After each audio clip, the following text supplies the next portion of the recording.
Saya tanya akhwat kita di belakang, mana anda pilih? Setiap detik dihormatin oleh anak atau setahun sekali? Hari Ibu itu ada kisahnya sendiri. Banyak referensinya, malah kalau kita buka internet itu terlalu banyak. Apa sebabnya, apa kisahnya gitu kan. Di antaranya sudah sering saya sampaikan. Jadi ada banyak ibu-ibu juga yang sempat ribut di Amerika itu karena tidak pernah dikunjungi oleh anak-anaknya gitu kan. Sehingga mereka minta minimal setahun sekali pada saat sudah masuk panti jompo, itu nggak ada lagi anaknya yang datangin.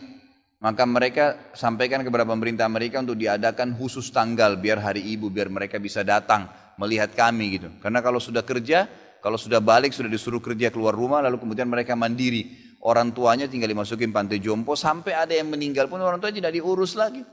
Ditelepon oleh panti jompo, ini orang tua kamu sudah meninggal, udah urus saja jenazahnya berapa biayanya saya transfer. Selesai. Ya.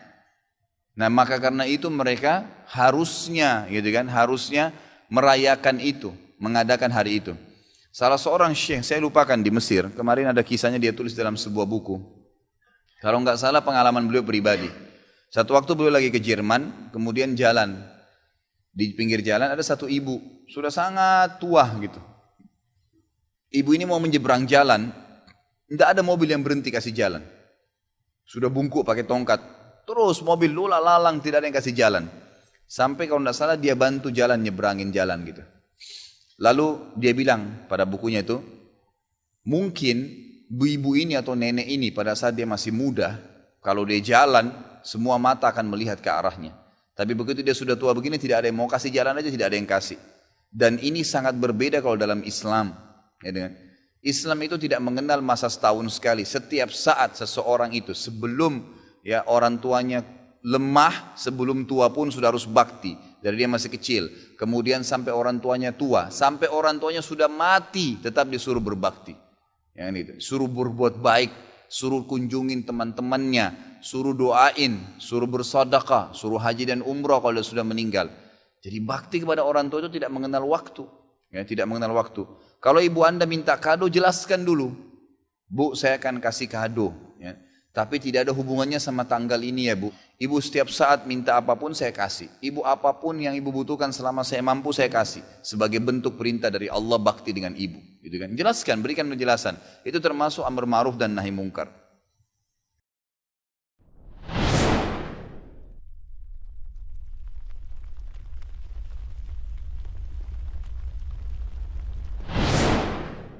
Orang-orang muslim yang mengatakan bahwasanya boleh saja mengucapkan selamat Natal, orang ini tidak punya ilmu agama dan imannya masih sangat tipis. Nggak bisa saudaraku, mengucapkan selamat Natal kepada orang Nasrani sama mengatakan selamat Allah punya anak. Bagaimana bisa anda berani ya, mengatakan Allah punya anak? Itu kalimat yang sangat berat, ya kan gitu. Tidak boleh. Allah subhanahu wa ta'ala itu la syarikalah, tidak ada sekutu baginya. Lam yalid walam yulad, tidak beranak dan tidak diperanakkan. Dan Allah subhanahu wa ta'ala telah mengkafirkan orang-orang Nasrani dalam surah Al-Ma'idah. Allah telah telah kafir orang-orang Nasrani yang mengatakan Trinitas. Nggak boleh. Ngucapin selamat berarti selamat atas keyakinan kalian yang Allah sudah cap mereka kafir dengan itu. Bagaimana bisa dikatakan untuk menjaga hubungan dengan mereka? Kalau anda menjaga hubungan dengan orang non-muslim, orang Nasrani dengan berteman, bertetangga, partner bisnis, kan gitu. Orang tua kita yang kafir kita silaturahim, tetap berbakti padanya.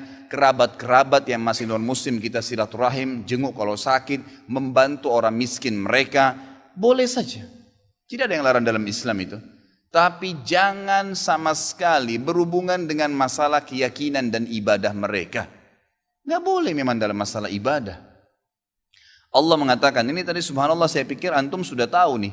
Ya, makanya saya ulangin lagi sebab turunnya surah Al-Kafirun.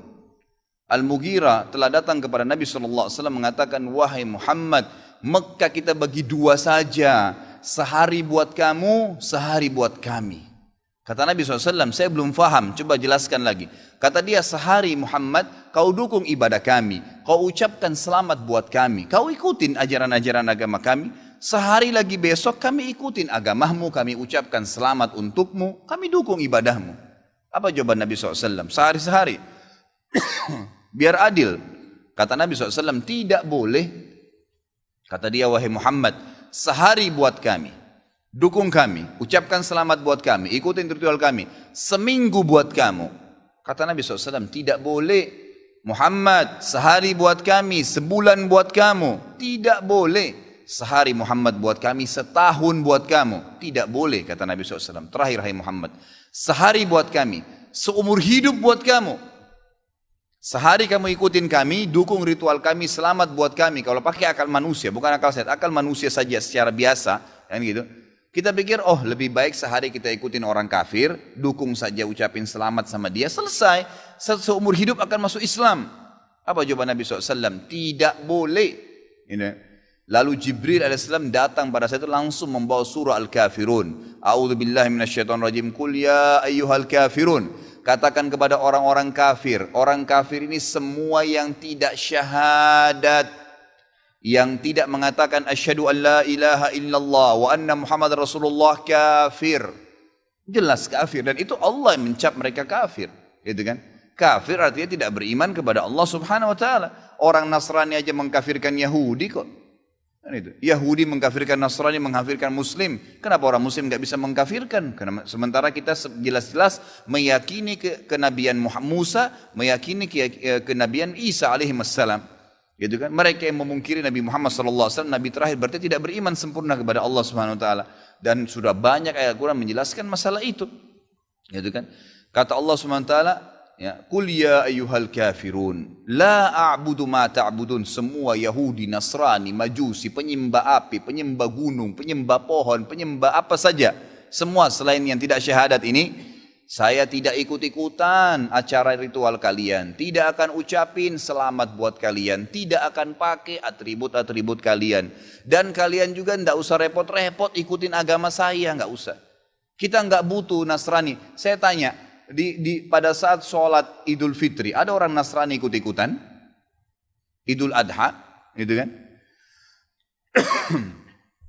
Mereka berurus dengan agamanya sendiri. Kenapa orang Muslim pusing dengan acara ritualnya orang lain? Diulangi lagi.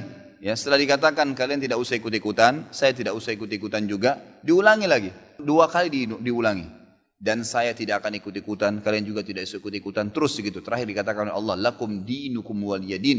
Kalian punya agama, saya juga punya agama. Titik, selesai. Gitu kan? Emang sudah begitu.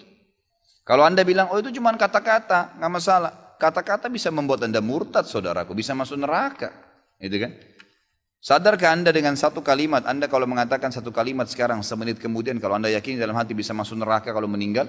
Kalau Anda mengatakan saya murtad, memang dari hati mau keluar dari Islam, semenit kemudian dicabut ruhnya oleh malaikat maut, masuk neraka. Kalimat, kata-kata. Bahaya tuh, gitu kan? Mungkin teman-teman juga sudah tahu yang dialog antara Muslim sama Nasrani di Amerika. Si Nasrani mengatakan, kenapa kau tidak ucapkan kalimat Natal, selamat Natal buat saya? Kata si Muslim, ya kata si Nasrani, itu kan cuma kata-kata. Kata si Muslim, kenapa, apa kau sudah syahadat? Si Nasrani bilang, enggak. Kenapa kau enggak syahadat? Dia bilang, kalau saya syahadat, saya tinggalin agama saya. Kata si Muslim, itu kan juga cuma kata-kata. Sama, gitu kan? Jadi enggak boleh.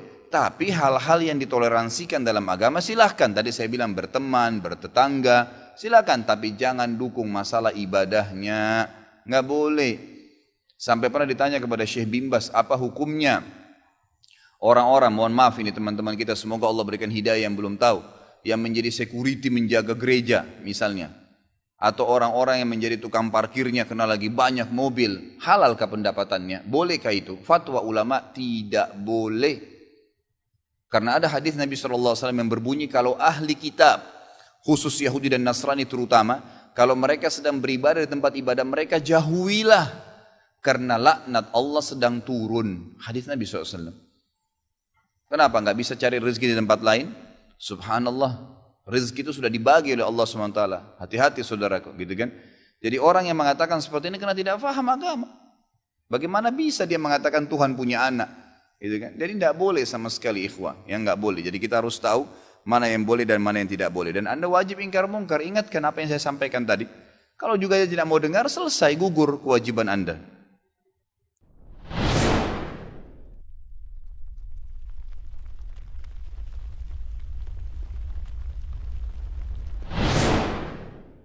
Coba ikhwah, Ada yang punya riwayat satu aja. Nabi SAW pernah merayakan malam tahun baru 1 Muharram.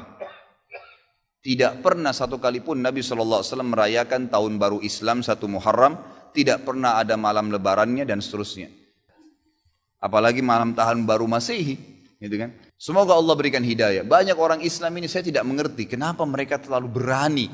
Malam tahun Masehi mereka adakan acara tablik akbar lah, ceramah lah, zikir akbar lah dan seterusnya. Kenapa ikhwah? Gitu kan?